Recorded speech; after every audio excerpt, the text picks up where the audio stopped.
Hello and welcome back to On the River. I'm your host, Joe Morgulek, and I'm excited to be back with you this week, bringing you the latest in local information for our beautiful Blue Water area. While in previous segments I've had to resort to more statewide or even national news, there are loads of new updates just for our area lately, which allows me to do a whole show dedicated just to St. Clair and Marine City.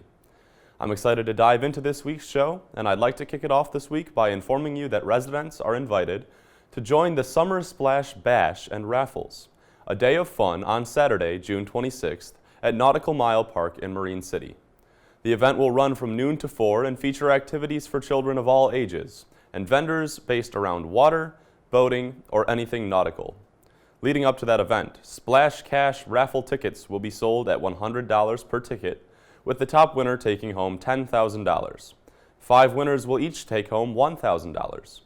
There are only 300 tickets available, and if any go unsold, the raffle reverts to a 50-50 with one winner.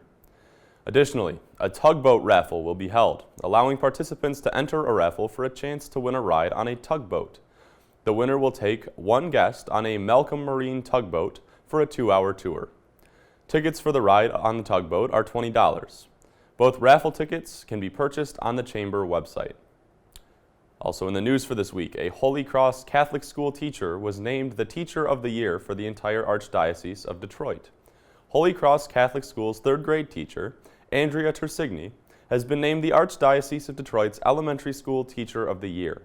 She has been teaching at Holy Cross for 2 years and is currently teaching 3rd grade class.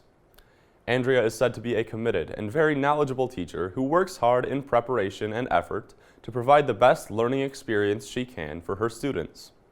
This commitment is easily recognizable through her attempts to reach out to students, offering virtual meetings and finding a way to stay in contact with students even when she was out and unavailable at the school.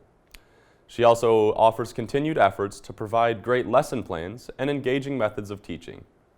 This selection says a lot about the tremendous effort put forth by Holy Cross Catholic School to provide students with a comfortable and efficient learning environment, which has been successfully developed over the years. Also in the news for this week, the Marine City Commission unanimously approved Boy Scout Ryan Wiley's proposal for an Eagle Scout project that will add toy exchange and life jacket boxes to the Marine City beach. Mr. Wiley has been in Scouts since 2nd grade and has worked hard to earn the honor of an Eagle Scout. He also sees this as a great opportunity to give back to a beach where he has spent much of his time, but has recognized room for improvement. The toy box is said to be an opportunity for kids on the beach who do not have toys to still be able to play and stay entertained. This, as well as a life jacket box for safety, are the efforts put forth in this Eagle Scout project to improve the community, as well as proving Ryan's dedication and ability to work hard on a project that he is passionate about.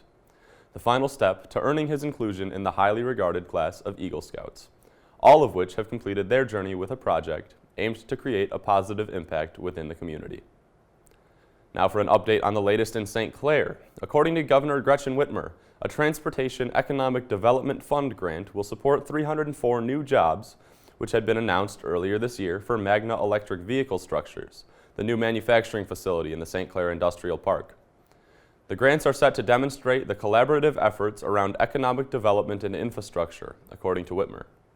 The grant was awarded by the Michigan Department of Transportation and supports infrastructure improvements.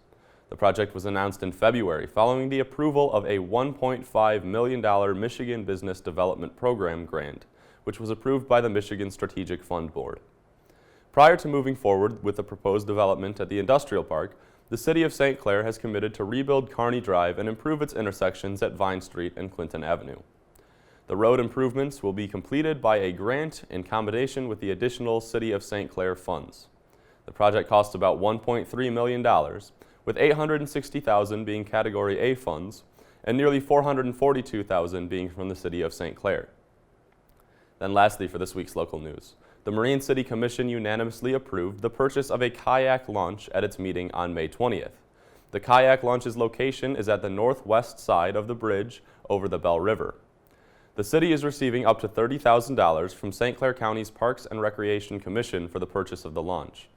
Once the launch is in, a ramp is installed for those with disabilities.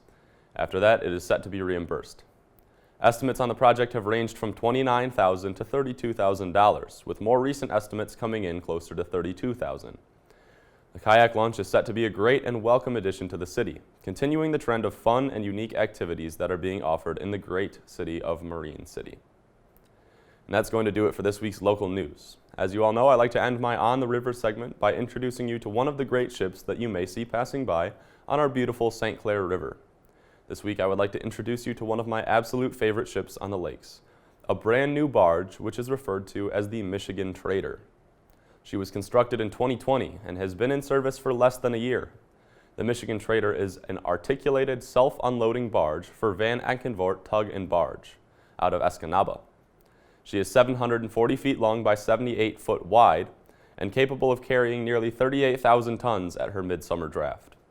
The Trader is the third of three similarly designed barges, the other two being the Great Lakes Trader and the Lakes Contender, all of which are owned by Van Akenvoort Tug and Barge.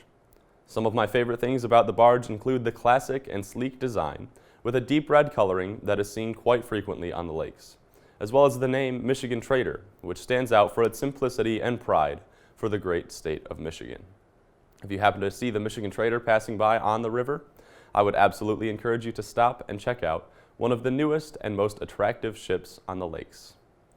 That's going to do it for this week's edition of On the River. I hope you all found something of interest to take away from the show this week. We're expecting excellent weather through this week, all the way through Tuesday of the coming week, with temperatures reaching 90 degrees and sun for the weekend. I hope you all get the chance to make it outside and enjoy another great week in the Blue Water area.